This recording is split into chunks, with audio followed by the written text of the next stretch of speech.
కడప జిల్లా Badvel municipal department స్థానిక urban rural police స్టేషన్లలో శుక్రవారం 78వ స్వాతంత్ర దినోత్సవాన్ని పురస్కరించుకుని అర్బన్ పోలీస్ స్టేషన్ ఆవరణలో CI Rajagopal, rural police station ఆవరణలో సీఐ నాగభూషణం ఆధ్వర్యంలో జాతీయ పతాకాన్ని ఆవిష్కరించి జెండా వందనం నిర్వహించారు. ఈ సందర్భంగా బద్వేల్ రూరల్ పోలీస్ స్టేషన్లో విధి నిర్వహణలో ప్రతిభ కనపరిచిన పోలీసు సిబ్బంది ఏఎస్ఐ నరసింహారావు, రఫీ, ప్రసాద్, హుస్సేన్ తదితరులకు రూరల్ సీఐ నాగభూషణం చేతుల మీదుగా బహుమతులు అందజేశారు.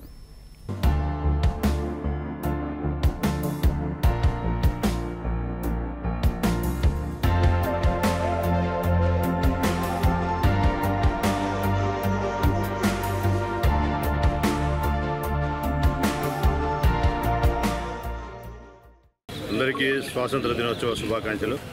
ముఖ్యంగా ఈరోజు స్వాతంత్ర దినోత్సవం మనం జరుపుకుంటున్నామంటే బ్రిటిష్ వారి పరిపాలనతో విసిగి వేసారి వాళ్ళు పెట్టే హింసలు, తర్వాత వాళ్ళు వసూలు చేసిన పన్నులు, ఆ విధంగా దోపిడీ చేస్తూ మన పరిపాలన కొనసాగించేవారు. ఆ క్రమంలో భారతదేశానికి స్వతంత్రం రావాలని మన భారతదేశం సంబంధించిన స్వాతంత్ర సమరయోధులు, ముఖ్యంగా మహాత్మా గాంధీ గారు అయితేనేమి, సుభాష్ చంద్రబోస్ అయితేనేమి, తర్వాత కొంతమంది డైరెక్ట్గా పార్టిసిపేట్ చేసి తన ప్రాణాలే కోల్పోయిన భగత్ సింగ్, ఇంకా ఇలాంటి చాలామంది నేతలు అయితేనేమి, వీళ్ళందరూ కూడా స్వాతంత్ర పోరాటానికి ముందుండి పోరాటాన్ని నడిపించి స్వాతంత్రం మనకు సాధించడం జరిగింది. వాళ్ళు ఇచ్చిన స్వాతంత్ర ఫలాలనే మనం అనుభవిస్తున్నాము. ఆ స్వాతంత్రం రావడం వల్లే మనం ఈరోజు చట్టాలన్నీ అమలు చేసుకుంటూ మన పరిపాలన మనం కొనసాగించుకుంటున్నాము. మన భారతదేశంలో ఇంకా కొన్ని కొంతమంది శక్తులు అశాంతి రేపడానికి చాలా రకాలుగా ప్రయత్నాలు చేస్తున్నారు. ఈ క్రమంలో రీసెంట్గా మన భారతదేశంలోని కాశ్మీర్లో ముస్కరులు కాల్పులు జరపడము, తర్వాత అమాయకులు చాలామంది చనిపోవడం జరిగింది.